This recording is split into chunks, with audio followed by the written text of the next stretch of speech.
noter les remarques et puisse avoir tous les renseignements nécessaires à l'approbation, enfin au destiné de vos propriétés, en tenant compte de toutes les lois qui s'échelonnent, que ce soit la loi NOTRe, la loi Allure, la loi Montagne, le PPR et tout le reste. Donc le 13, nous arrêterons les formalités de ce document. Ensuite, les personnes publiques associées, les chambres consulaires, la DGPN, le conseil départemental pourront prendre pour donner leur avis. Monsieur Levanier, s'il vous plaît, on ne vous entend pas, vous pouvez prendre le micro. Merci.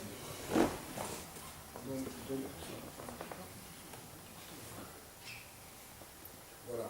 Donc je disais que les personnes publiques associées, c'est-à-dire les chambres consulaires, le département, la DDPN, c'est-à-dire l'État, pourront prendre pour donner leur avis. Ensuite, il y aura un mois d'enquête publique durant lesquels, durant ce mois, vous pourrez vérifier si vos remarques ont été prises en considération ou pas. Et venir bien sûr en discuter. C'est le but, c'est le but de l'enquête publique, c'est d'avoir un contact avec le représentant de l'État qui lui nous dira si oui ou non vos souhaits peuvent être pris en compte et dans quelles conditions. C'est le but de l'enquête publique. Vous serez reçu sur rendez-vous lorsque vous le souhaitez durant toute cette période.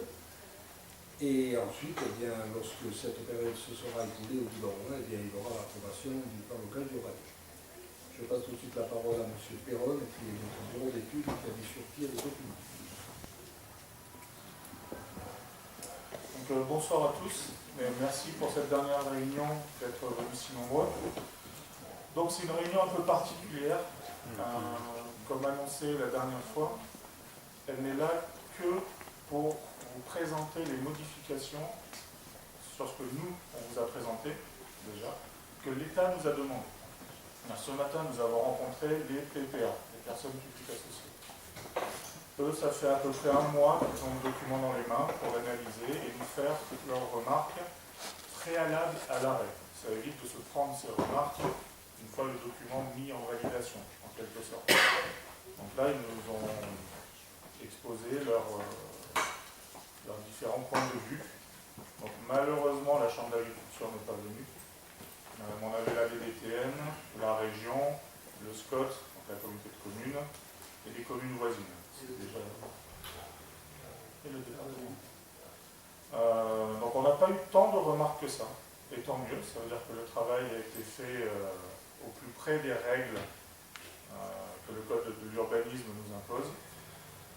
Donc voilà, ce soir le but est de vous présenter les écarts qu'il y aura entre le document que vous avez vu la dernière fois et le document qui sera arrêté lors du conseil municipal du 12-13 octobre, enfin mi-octobre. Comme ça vous n'aurez pas de mauvaises surprises. Donc le premier point, le premier bon point, c'est qu'il n'y a pas beaucoup de remarques. Il y en a quelques-unes qui ont été faites, dont je les ai là, seulement 3 feuilles pour 3 PPA. Ce qui est peu, et c'est principalement des demandes de mise en cohérence entre les différentes pièces du PLU. Et là, c'est moi qui suis mis en cause, purement, c'est souvent on commence à travailler. Petit exemple, je vais laisser traîner le nom d'une zone UN voilà, dans le rapport de présentation. Puis en travaillant, on change la UN en UD, et j'oublie de changer un des UN du rapport de présentation. Donc ils mettent le doigt dessus, on met en cohérence. Donc ça ne porte absolument pas à conséquence sur les règles et sur le devenir de vos parcelles. Voilà, on a une demande de mise en cohérence. Je ne vais pas toutes les lister parce qu'elles n'ont aucun impact. En fait. Voilà. Donc on va attaquer directement les évolutions demandées. La première des évolutions concerne le PADD. Nous a été demandé de faire figurer les périmètres des orientations d'aménagement et de programmation sur le PADD. Ça peut paraître tout bête, mais c'est vrai que là, je ne l'avais pas fait. Au moins, à la lecture du PADD, vous saurez quel périmètre possède un zoom plus détaillé au travers des orientations d'aménagement. Ça n'a pas d'impact réglementaire.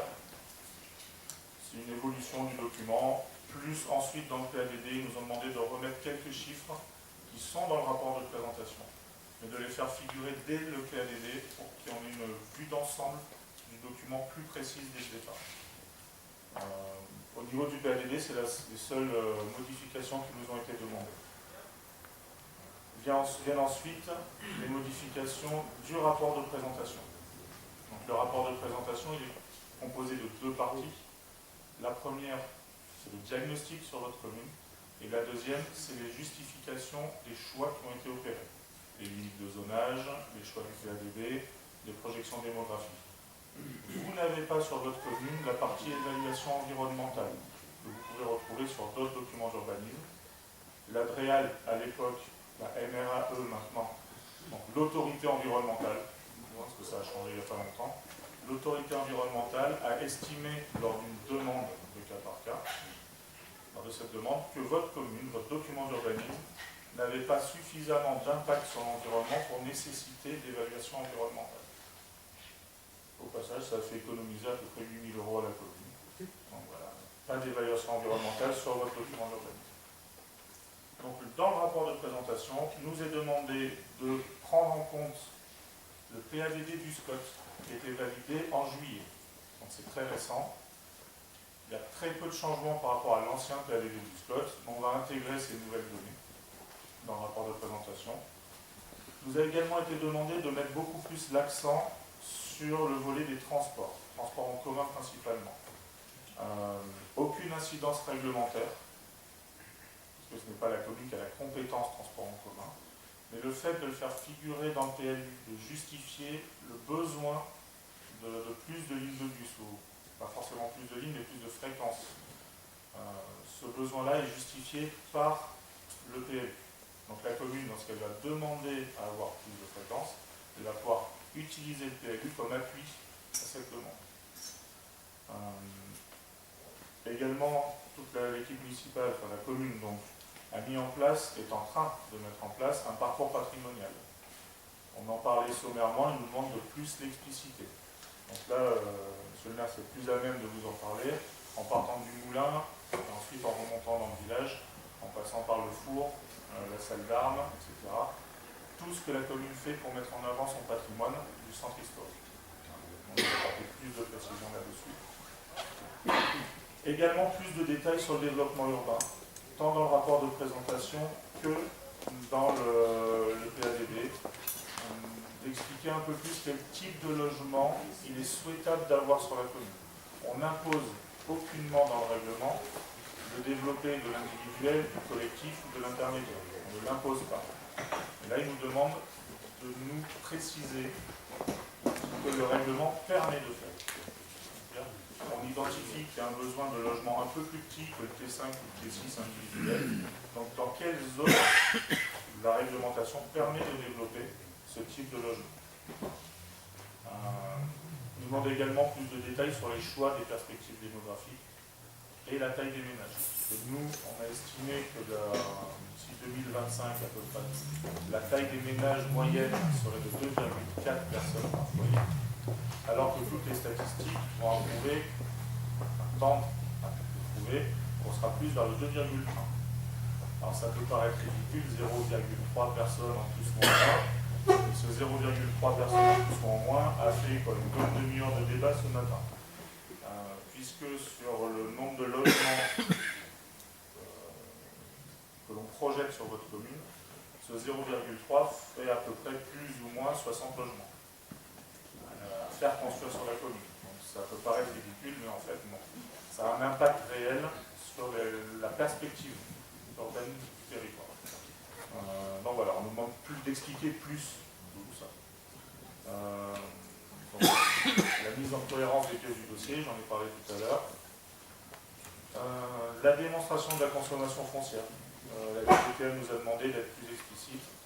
De mémoire, sur votre commune, sur les 10 dernières années, ont été consommés à peu près 10 hectares, dont 7 et des poussières en milieu naturel. Donc la DGTM voudrait qu'on cible exactement où et dans quelle zone du poste ces hectares consommés se trouvent. Donc ils veulent juste plus de précision, ça ne changera rien au fait qu'il y a 10 hectares qui ont été consommés. Et surtout que ça, c'était avant. Ça n'a rien à voir avec ce qui va venir après. Voilà, il faut toujours démontrer plus et dans le détail. De même pour le diagnostic numérique, l'état des réseaux numériques sur votre commune, on en parle. Le SCOT a mis à jour des données, il faut qu'on les reprenne en compte, qu'ils y tiennent. Et le département souhaite absolument que l'on précise que le plan départemental des forêts a été prorogé, c'est-à-dire qu'il est maintenu dans l'État encore pendant 3 ans. Vous n'avez pas de PPR pour les incendies sur la commune, donc c'est ce plan départemental qui fait foi. Donc il faut préciser qu'il est reparti pour 3 ans. Ça a été décidé en avril 2016, on n'était pas au courant. Donc maintenant nous sommes et nous avons un pilote. Ça, c'est toutes les modifications qui ont été demandées pour la partie présentation. Donc aucune incidence réglementaire. Au niveau du zonage, donc là c'est juste un rappel de ce à quoi ressemble le plan général de zonage. De manière simplifiée, il n'a pas évolué. En vert les zones naturelles, en jaune les zones agricoles, et en rouge les zones U. Et au milieu, en tout petit, la zone AU, donc A urbanisée, qui se trouve sur le plateau du Cerf. Donc sur ce zonage et le règlement écrit, nous ont été demandés quelques ajustements. On nous a demandé en zone UA, donc en centre ancien, de modifier la limite de 100 mètres carrés des surfaces commerciales, artisanales et un petit peu commerciales. Nous, on avait estimé, lorsqu'on a travaillé, qu'il n'y avait pas de locaux supérieurs à cette taille-là, donc il n'était pas nécessaire de plafonner plus haut. Pour l'État, j'estime que si un jour le besoin se fait sentir d'avoir une entreprise de marque qui s'installe, ils ont des cahiers des charges précis, et dans ces cahiers des charges, il est souvent demandé d'avoir un minimum de 300 mètres carrés pour pouvoir s'installer. Donc l'État souhaite que l'on place à 300 mètres carrés le plafond maximum d'une unité artisanale ou commerciale dans le centre ancien. Ça ne mange pas de pain, vu qu'il n'y a pas de local de cette superficie-là. Ça leur fait plaisir et ça n'a aucune incidence pour vous. Donc on accède à cette demande. Le deuxième point, on y reviendra en détail sur la diapositive suivante. La commune possède un terrain qui est destiné à accueillir une entreprise artisanale. Ce terrain, on l'avait laissé en zone UD pour des questions de simplification réglementaire. Il a été estimé, et à raison, que cela pouvait engendrer des suspicions et une entorse au code de l'urbanisme. Donc pour clarifier ça, on crée une sous-zone, la zone UE pour équipement, qui ne sera capable d'accueillir uniquement des activités, aucun logement. Ça, il n'y a plus de suspicion. Ce n'est pas un terrain qui est mis là en discontinuité pour créer de l'habitat.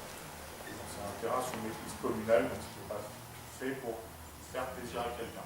Voilà, au moins là, il n'y aura aucun doute. On crée une mini-zone d'activité d'une parcelle. Au sein du règlement, nous a été demandé de rajouter des schémas, des petits croquis pour aider à la compréhension. Nous rajoutons des petits croquis, que ce soit pour comprendre les limites séparées, les reculs de limites séparatives, les notions de hauteur, la manière de calculer les hauteurs, et ainsi de suite. Donc on rajoutera des petits schémas, en plus de ceux qui sont déjà présents. La DDTM nous a également demandé, pour éviter que des pétitionnaires puissent gruger, d'indiquer un pourcentage maximum des pentes, des toitures, ainsi que le nombre maximum de toitures. Pour faire simple, la DDTM a trop souvent vu des personnes ne mettre qu'une seule pente en toiture, donc on se retrouve avec une pente bien forte, qui permet de rajouter un demi-étage fictif, puisque nous réglementons la hauteur à l'égout du toit. Ensuite, il y a la toiture. Donc si on ne réglemente pas le nombre maximum de pente et son pourcentage, on arrive à avoir un demi-étage qui n'était pas prévu, donc du logement supplémentaire. Pour éviter ça, voilà, la DDTM nous a demandé d'indiquer une pente maximum aux alentours de 30% pour la toiture. quand vous n'avez pas des tonnes de neige qui tombent, donc il n'y a pas besoin d'avoir des toits très confus, et d'avoir un minimum de 2 pentes sur les bâtiments. Dans un but de responsabilité hydraulique, on va dire, parce qu'il y a des termes que l'État ne souhaite plus voir employés, par exemple dans le département, vous n'avez pas de ruissellement lorsqu'il pleut, et encore moins en milieu urbain. Mais pour limiter ce ruissellement et donc ne pas engendrer des accumulations d'ondes de crue sur les communes qui sont plus basses que vous sur un bassin versant, de mettre en place des bassins de rétention à la parcelle pour les maisons individuelles. Vous bétonnez, vous faites un bassin de rétention en proportion du bétonnage que vous avez fait. On avait hésité à le mettre en place, puisqu'on avait déjà 70% au minimum d'espace vert sur une parcelle, ce qui crée quand même une bonne absorption des eaux de pluie. L'État souhaite passer l'étape supérieure, qu'on n'avait pas mis en place volontairement pour des questions de coût de construction. Un bassin de rétention, ça a un coût. Donc la municipalité n'avait pas souhaité engager plus de frais auprès de ses pétitionnaires lorsque vous construisez une maison par la création de ce bassin, en estimant que les 70% minimum d'espace vert en zone UC et plus pour les zones UD étaient suffisants pour limiter le ruissellement. Voilà, l'État nous a demandé non seulement de mettre en place ces bassins de rétention, mais en plus de préconiser les matériaux non imperméabilisants sur les voies d'accès. C'est-à-dire que depuis la route publique, le chemin que vous mettez en place pour accéder jusqu'à votre maison ne devra pas imperméabiliser les sols. Donc utiliser des matériaux poreux, soit des dalles perforées, soit des pavés autobloquants, ou tout matériau gravillon, stabilisé, qui laisse s'infiltrer. Ça, ce sont des mesures écologiques et responsables qui nous ont été demandées de mettre en place.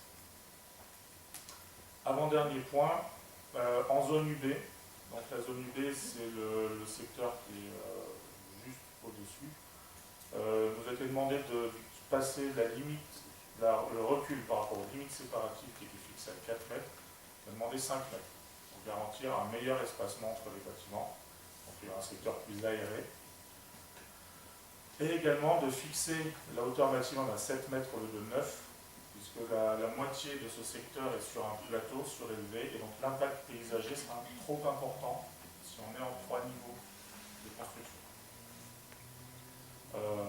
Et enfin, en UD, le recul par rapport aux limites séparatives était fixé à 10 mètres, donc on revient sur 7 mètres comme en zone UC. Ça, c'était des modifications réglementaires. Un petit zoom sur la zone UE en question. Donc, voilà, on avait laissé en zone UD la possibilité d'établir une zone d'activité. Est-ce que ça fonctionne? Oui.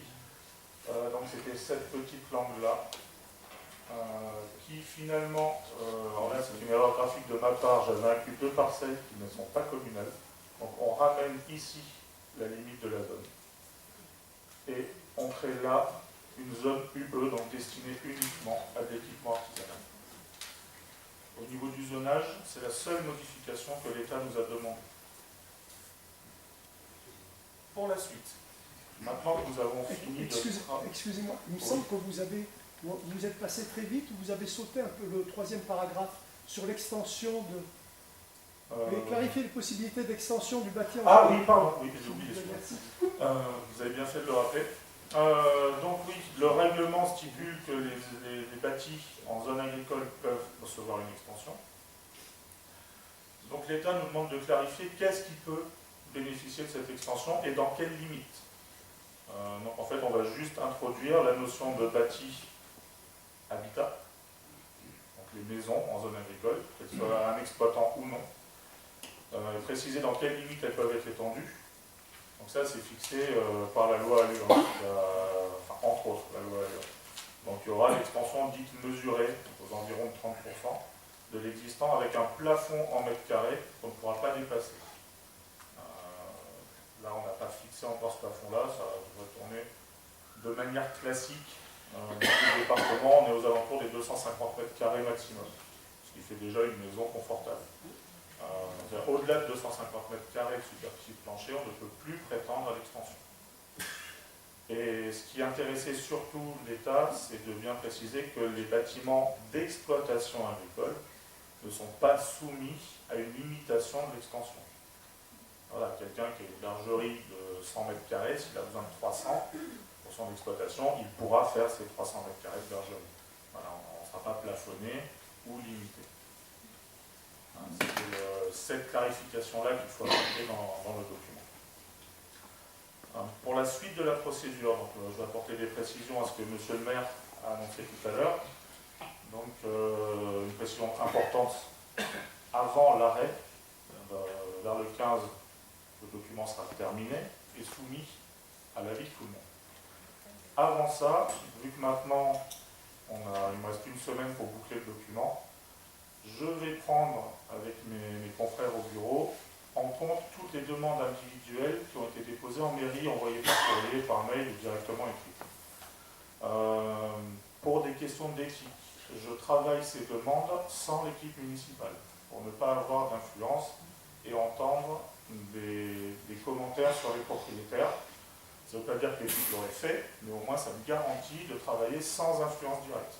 Donc je prends en compte ces demandes, je regarde si elles sont compatibles avec l'esprit du document, tel qu'il a été établi, avec les différentes lois, et ensuite je propose que les modifications soient prises en compte ou non. L'équipe municipale tranchera. Donc ça c'est pour la prise en compte de vos demandes qui ont déjà été faites dans le cahier de concertation qui était en mairie. Et ça vous garantit que ça n'a pas été fait pour rien. Voilà. Et la prise en compte intervient maintenant. Donc on a laissé jusqu'au bout de la procédure la possibilité de faire une demande. Une fois que l'arrêt du document est prononcé, ce cahier est clos. Il n'y a plus de concertation directe jusqu'à l'enquête publique. Lors de l'enquête publique, vous aurez accès au document en même temps que les personnes publiques associées. Donc, peut-être pas à l'instant même, mais en gros, les documents seront téléchargeables dans la semaine qui suit l'arrêt du document en conseil municipal. Vous aurez, pendant que les PPA jugent le document, pendant ces 3 mois, vous pourrez le télécharger et préparer vos demandes à adresser au commissaire enquêteur. Donc le commissaire enquêteur, il sera là 2, 3, 4, 5 jours dans le mois. Ça, c'est lui qui le définit avec le maire, une fois que le tribunal l'a nommé. Mais il reste accessible par courrier et par mail tout au long du mois en question. Sur demande, il peut venir voir sur place, sur un terrain, si la revendication du pétitionnaire est justifiée, accordable. Enfin, normalement, il se déplace. Maintenant, chaque commissaire enquêteur est indépendant et a ses propres méthodes de travail. Donc, je ne peux pas m'engager sur la méthode de travail qu'il va utiliser. Je rappelle que le commissaire enquêteur donne un avis. C'est un avis éclairé, souvent plein de bon sens, mais ils ne sont pas tous au courant des derniers textes de loi sortis en matière d'urbanisme. Donc, normalement, un commissaire enquêteur donne un avis favorable à votre demande, il n'y a pas de raison d'aller à l'encontre. Mais parfois, ça arrive, je préfère mettre en garde, il arrive qu'il ne soit pas au courant d'un texte qui est sorti il y a 1 mois ou 2 mois. Et donc l'avis favorable, en fait, ne peut pas être accordé. C'est assez rare comme cas, mais je préfère en parler. Donc, une fois que l'enquête publique se termine, durant 1 mois, le commissaire enquêteur a encore 1 mois pour rédiger son rapport et le remettre en mairie. Donc, une fois que ça s'est terminé, on prend en compte les demandes de l'État officiel, non pas celles qui ont été faites ce matin, mais l'avis officiel, auquel vous aurez accès dans le dossier d'enquête publique d'ailleurs. Donc, l'avis officiel, plus l'avis du commissaire enquêteur sur vos demandes, il porte également un avis sur les demandes de l'État. On prend tout ça, on voit ce qu'on accepte de prendre en compte, ce que l'on va refuser. On liste toutes les demandes pour l'arrêté d'approbation. Donc, quand l'équipe municipale approuve le document d'urbanisme, cet arrêté, cette délibération est publique, elle est affichée en mairie, et à l'intérieur de la délibération sont listées toutes les demandes, et si elles ont été accordées ou non, et pourquoi. Donc ça reste très transparent. Ils auraient donc accès à tout ça. Et une fois l'approbation passée, donc l'affichage en mairie, la publicité dans un journal du département, au bout d'un mois, le document est opposable. Il part en contrôle de légalité. Le préfet a 1 mois pour se prononcer sur la légalité ou non du document et demander d'éventuelles modifications. Donc pour ce soir, terminer de vous présenter les changements par rapport à la réunion du 3 août. Donc là, si vous avez des questions de procédure, d'intervention de l'État, c'est... Je ne sais pas si vous avez parlé des zones nature, des règlements, parce que c'est bon, un Alors, classement. Et... Ah non, on a abordé aujourd'hui que ce qui nous a été demandé de modifier par les services de l'État.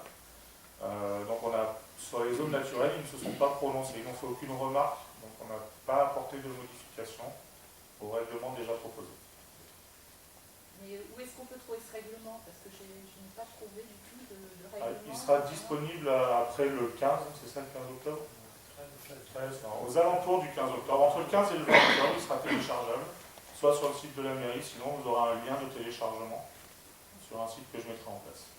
Et bon, question aussi, est-ce que un terrain où il y a déjà une construction, c'est normal que ça passe en zone nature? Tout à fait. Puisque la construction, quel que soit son âge, n'est pas forcément respectueuse des règles actuelles. On ne dit pas qu'elle est illégale, la construction. Elle a été faite en toute légalité à une époque où il n'y avait pas forcément la loi montagne, ou sous un poste qui ne respectait pas la loi montagne au moment où il a été validé. Donc la construction a été faite en toute légalité.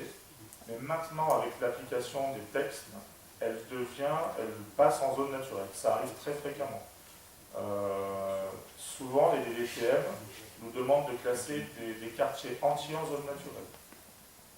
D'accord, alors les règlements, j'aimerais bien connaître les règlements. Alors, en zone naturelle, l'existant reste, bien entendu. Vous avez le droit à une extension avec un plafond, pareil qu'en zone agricole, à peu près 250 mètres carrés. Donc, vous pouvez étendre à chaque fois jusqu'à ce plafond-là. Vous avez droit à la piscine et vous avez droit à une annexe.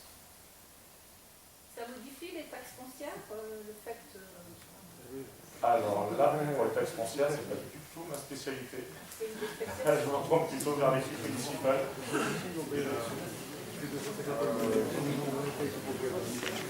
De ce que je sais, c'est qu'un terrain en zone constructive est forcément plus cher qu'un terrain en zone naturelle au niveau des taxes. Je crois. À titre personnel, je n'ai pas de terrain, j'ai un appartement. Je ne me suis jamais posé la question sur les taxes foncières. Et là, je vous passe volontiers la main là-dessus.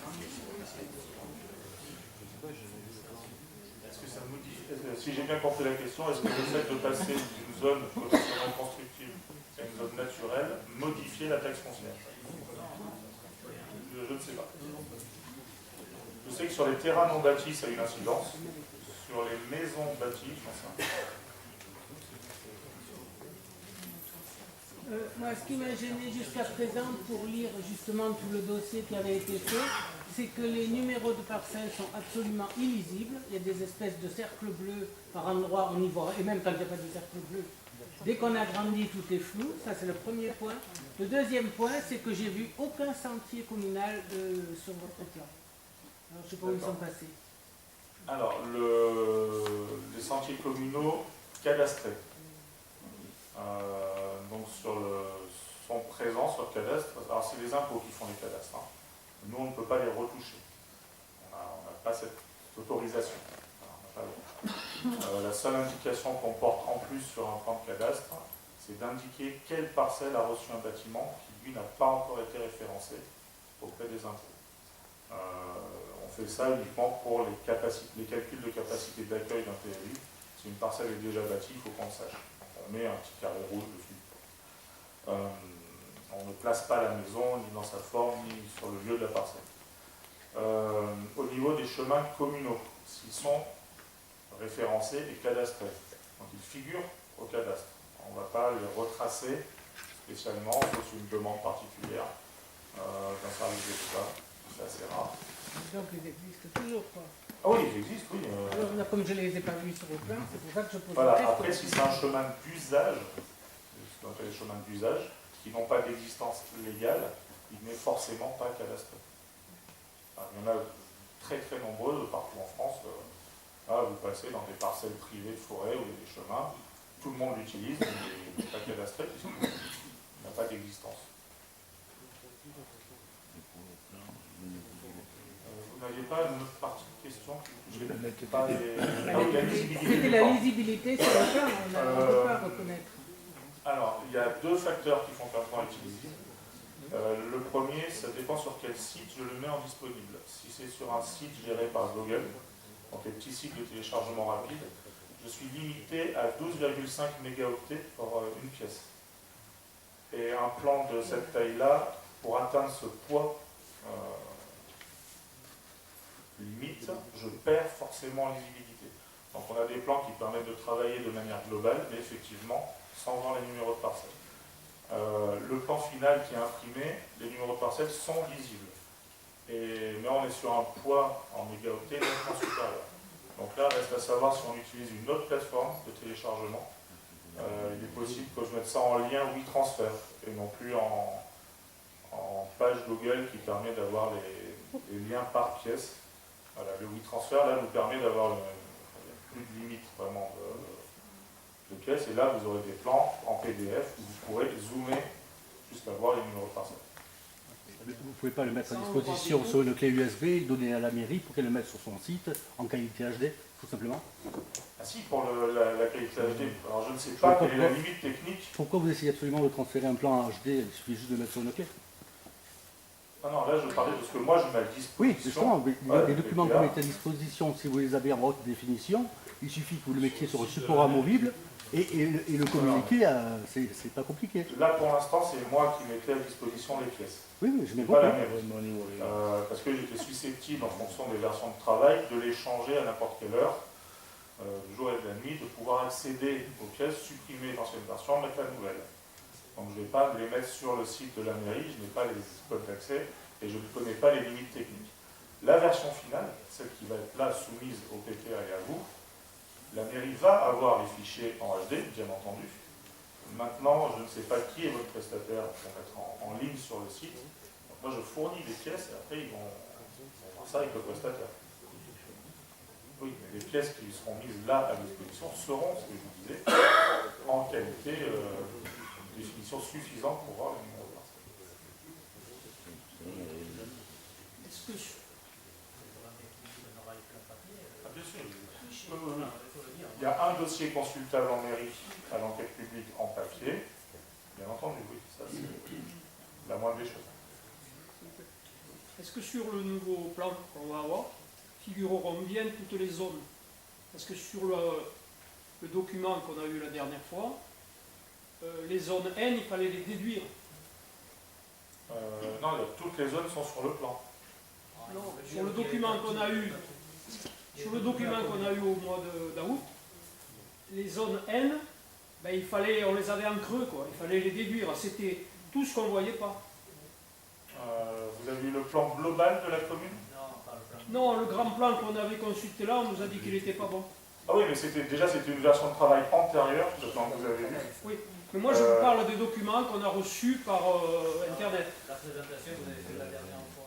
Ah oui, alors quand je fais un extrait, quand je fais une capture d'écran pour zoomer sur quelques parcelles ou un secteur, Ouais. effectivement, le lettrage des zones qui sont juste en périphérie, il y est, mais il est placé plus loin.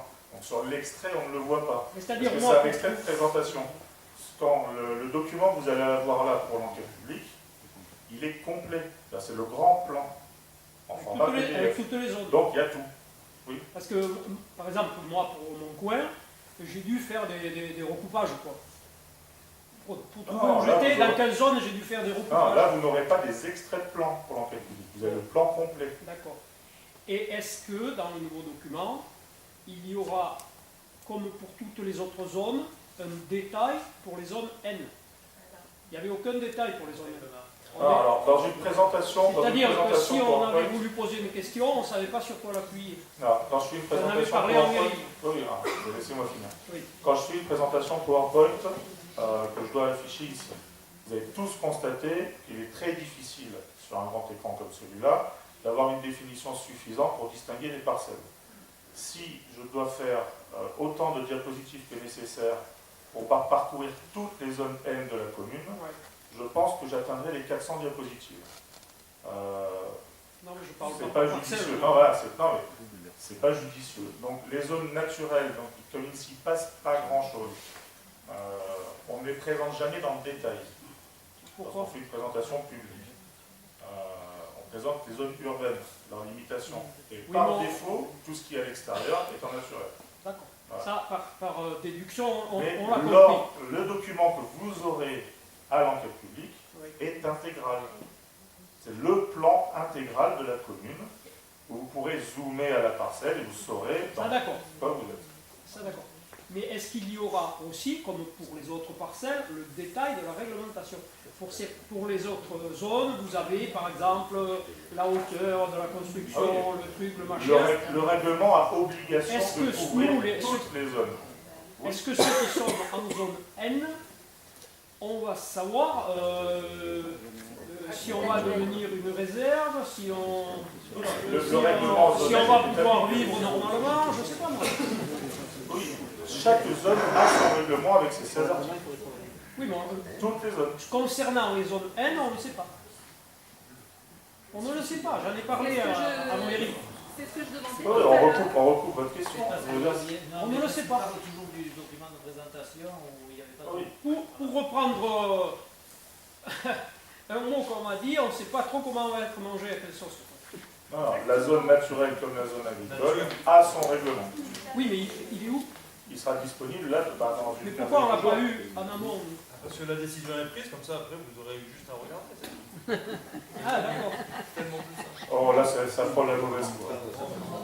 Il y a Non, l'anglais. mais Non, mais il y a- moi j'avais fait la remarque. Sur le dossier, vous êtes perfect. On a essayé de vous chercher sur la mairie partout des plans spécifiques, bien détaillés. Le grand plan, le grand plan, on nous a dit qu'il n'était pas bon. Ah non, le grand plan, il était sur un bout D'accord. de table. Non, il n'était pas défini. Non, il n'était pas définitif, il a été pris. Non, mais ça, d'accord. Je n'ai jamais décidé de communiquer ce plan pour de bonnes raisons. C'était un plan de travail antérieur à la date de la réunion. D'accord. Après, je n'allais pas venir vous l'arracher des mains. Non. Quand vous étiez en train de me Non, regarder. non, mais attendez. Mais De c'était toute pour vous façon, la dire, ce n'est monsieur, pas le bon plan. monsieur, excusez-moi, nous a bien précisé tout de suite qu'il n'était pas bon le plan. Hein. On ne nous a pas induit en erreur. Hein. On nous a précisé tout de suite, attention, il n'est pas bon. On a regardé quand même, mais on savait bien. Mais, bon, alors maintenant, on sait que les zones N, on n'est pas trop demeuré quand même. Hein. En recoupant des plans, on les trouve. Hein. Mais la réglementation, on ne peut pas l'inventer. Nous. Alors, ce que j'ai présenté la dernière fois sur les zones N, Alors moi, j'avais demandé que ce soit un peu précisé quand même. Parce c'est que qu'on veut bien se retrouver. Moi, j'étais dans une zone constructive. Enfin, j'étais à cheval sur deux trucs.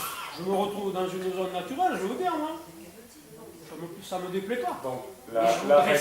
j'aimerais savoir avant, pour pouvoir faire éventuellement une remarque, qu'est-ce qu'il y a au bout?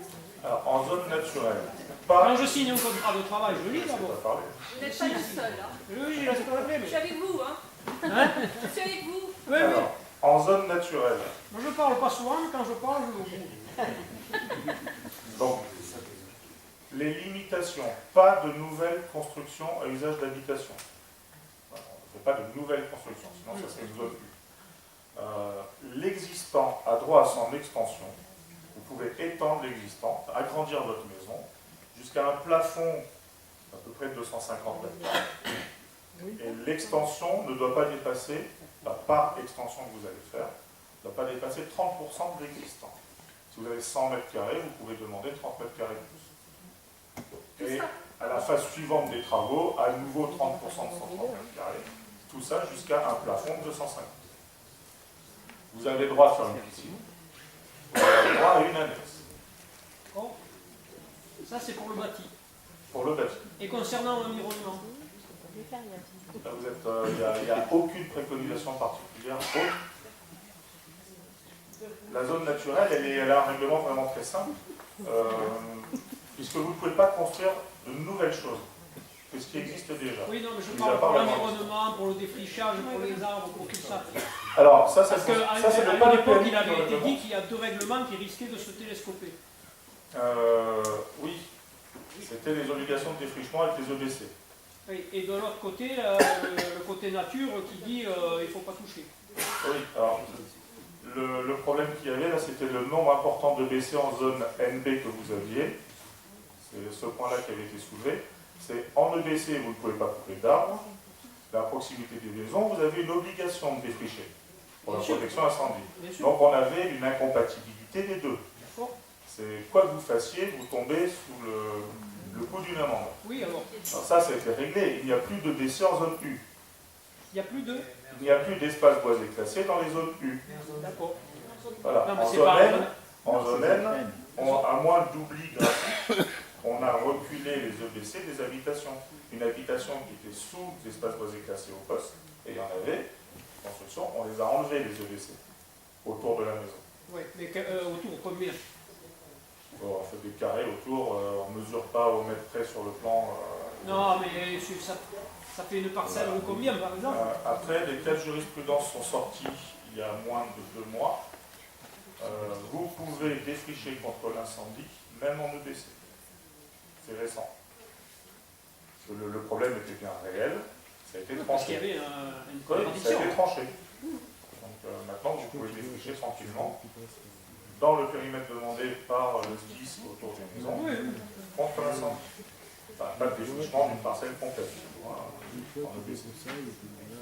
oui ben, on n'a pas tous des parcelles de 40 hectares non plus. Hein. Non. C'est bien. Il n'y en a pas beaucoup par ici. Bon, Voilà, d'accord. Donc on aura toutes ces précisions dans le nouveau document tout à fait. qu'on aura quand? Alors, entre le 15 et le 20 octobre. Donc si on veut poser une question, il ne restera plus que l'enquête publique. Mais là, il n'y a plus que l'enquête publique maintenant. Oui, déjà oui, parce qu'on se retrouve aujourd'hui qu'on n'a toujours pas eu ces précisions. D'accord. Ah oui. Mais là pour parler, hein. Oui, tout à fait. Merci. Bonjour, monsieur Planet. Je suis un mauvais élève parce que je ne suis pas venu aux 2 premières réunions et je me suis aperçu que j'étais concerné par justement le PLU. Et je suis sur une zone je suis une partie en MDB, une partie en IB. Et je me retrouve avec, dans le PLU, avec toute ma propriété en zone agricole. Donc je voulais savoir qui a déterminé cette zone agricole. Alors, déjà le fait de ne plus être en MB. Les zones MB, ça on l'a expliqué aux premières réunions, les zones MB, on a obligation de les reclasser. Elles n'existent plus. L'État a supprimé le principe même des zones MB, c'est-à-dire l'urbanisation diffuse. Rien à dire. Donc, dès que, sous la loi montagne, on a des groupes d'habitation suffisamment proches les uns des autres, en zone MB, dans la grande majorité des cas, c'était transformé en zone U. Les habitations qui étaient plus isolées sont basculées en zone dite naturelle ou agricole en fonction de l'utilisation du sol. Très clairement, pour une photo aérienne, donc ça c'est un travail qui a été fait entre la BDTM, la Chambre d'agriculture, la commune et moi. Enfin moi, le bureau d'études. Sur photo aérienne, on fait une proposition de classement des zones agricoles. On regarde, et là ça a l'air d'être exploité ou exploitable. Ça c'est la patte Chambre d'agriculture. Zone agricole, ce n'est pas forcément les exploitations existantes. C'est des terres qui ont un potentiel à être exploitées de manière économique. Pas le jardin individuel. Le jardin familial, ce n'est pas de la zone agricole. C'est la zone naturelle. Dès que vous avez un potentiel agroéconomique, la Chambre d'agriculture demande un classement en zone agricole. Et après, il y a la validation par l'équipe municipale qui est de dire elle connaît le territoire. Là, oui, il y a effectivement un potentiel pour les châtaigniers, pour les mimosas, pour faire paître des bêtes, pour faire du maraîchage. Donc, valide ou invalide les propositions de classement que la Chambre Sur des parcelles déjà bâties, parcellement parcelles. Alors, le fait qu'il y ait des maisons en zone agricole n'est pas un frein à l'exploitation. Ça, c'est la doctrine Chambre d'agriculture. Nous, on se doit d'appliquer si on ne veut pas un refus du document d'urbanisme.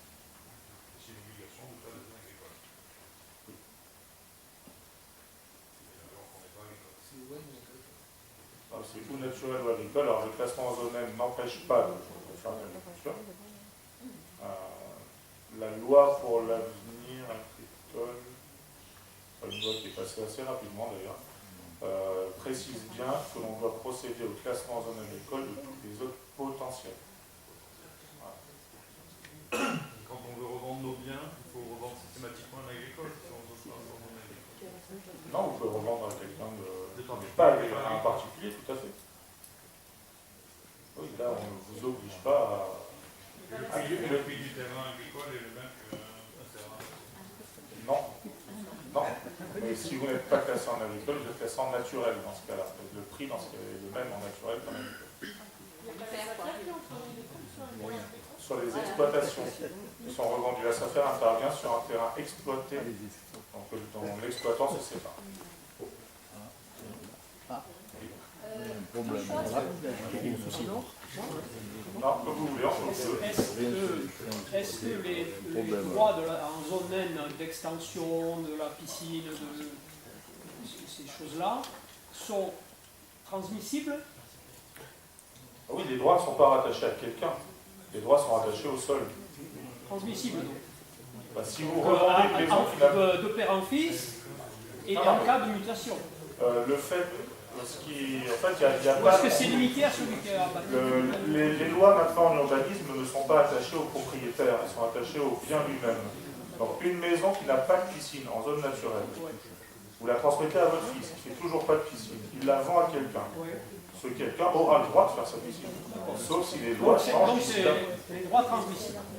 Oui, si on peut l'appeler comme ça. Oui, ça ne s'arrête pas en cas de mutation. Ah non, du tout. C'est les changements de loi qui font évoluer ça. Parce que jusqu'à peu, vous n'aviez pas droit à la piscine en zone agricole, par exemple. C'est la loi Allure qui l'a instauré. Merci. Voilà. Dites-moi, la dernière réunion, vous avez dit que les zones ND passaient automatiquement en zone U. Pas Alors du tout. comment ça se... Ah si, Alors, si elles étaient Zone NB construite. construites, dites consommées, oui, elles passent passer en en U. zone U. Alors Construites pourquoi au il y en a sens qui sont en naturel et construite. pourquoi en agricole? Construite au sens de la loi montagne. Vous êtes soumis, quoi qu'il arrive, avant tout à la loi montagne. Donc il faut qu'elle soit C'est que la maison n'est pas isolée. Et l'isolement commence à 50 mètres. C'est rapide, 50 mètres. D'accord, Voilà. 50 mètres. Donc dès Quand que on vous a des êtes maisons un peu en écart, l'urbanisation doit s'arrêter et ça devient de la zone donc naturelle ou agricole. Nous, on a déjà donné la loi montagne, c'est bon. Hein. Mais nous, on est passé, une partie de la propriété est passée en zone naturelle, alors qu'autour de nous, on a plein de maisons. Sur les douaniers de combien? Il y en a Ah combien? ben de 10 mètres, de... Ben, Monsieur Lavagnard, on n'est pas très loin, les maisons autour de nous. Non, moi. Là, Autour de nous, nos maisons. nous avons Guéra en face qui est à 10 mètres, nous avons la Chandrie qui est à 20 mètres et 15 mètres. Voilà, donc, voilà. Et vous nous avez mis en naturel. Ça fait Et la maison est en naturel aussi. Une partie. J'ai ma chambre à coucher qui est en naturel. Non. C'est bien. Et le reste, non? Ah ben le reste, il ne reste plus rien puisque vous avez fait le périmètre autour. Il n'y a plus rien. Je ne peux même pas aller pisser un coup dehors. Ah non, c'est vrai en plus. J'ai quand même pas coupé la maison en deux entre Si. une zone naturelle Si. et une zone urbaine. Si vous m'avez enlevé l'accès au garage, moi il faut enlever.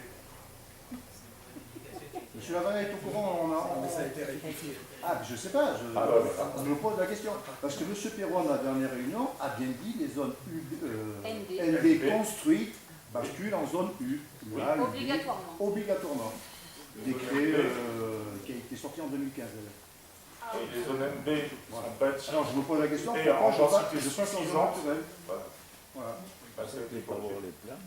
Apparemment. On a fait des ajustements. D'accord. D'accord, c'est là. C'est la maison qui est mal cadastrée. C'est ça ici. En plus, il y a un bout de terrain en bas qui était Ah non, mais constructible attention. et qui est devenu constructible. Alors, D'accord. Je comprends. Je vois laquelle c'est. Ce que M. le maire vient de nous dire. Votre maison n'est pas cadastrée à l'emplacement où elle est censée être. Non, mais ça, c'est pas vous le responsable. Et moi, je me base sur le cadastre. On travaille sur le cadastre. Pensez bien que je ne peux pas vérifier l'emplacement réel de chaque maison cadastrée. sur la parcelle, peu importe où est la maison, à partir du moment où elle est construite, la Non, parcelle ne doit pas bouger. on ne réfléchit pas en termes de parcelle entière. Ça, c'était sous les postes. La doctrine, la façon d'aborder l'urbanisme a énormément évolué avec les dernières lois. Donc une parcelle n'est plus considérée comme une entité absolue. Les zones constructives coupent les parcelles. Vous avez des parcelles en partie naturelles et en partie constructives. C'est très fréquent. Et là, le cas, je me souviens très bien, on l'a abordé il n'y a pas longtemps. J'avais détouré votre maison. Non, mais sur le cadastre, je passais, la maison était entièrement en zone U, effectivement. Mais comme elle est mal cadastrée, là c'est la DGI qui a mal fait son travail, hein, simplement. Effectivement, le trait coupé physiquement votre maison, donc on l'a redéplacée pour que la maison soit entièrement incluse en zone U. Et l'accès aussi, alors, du coup.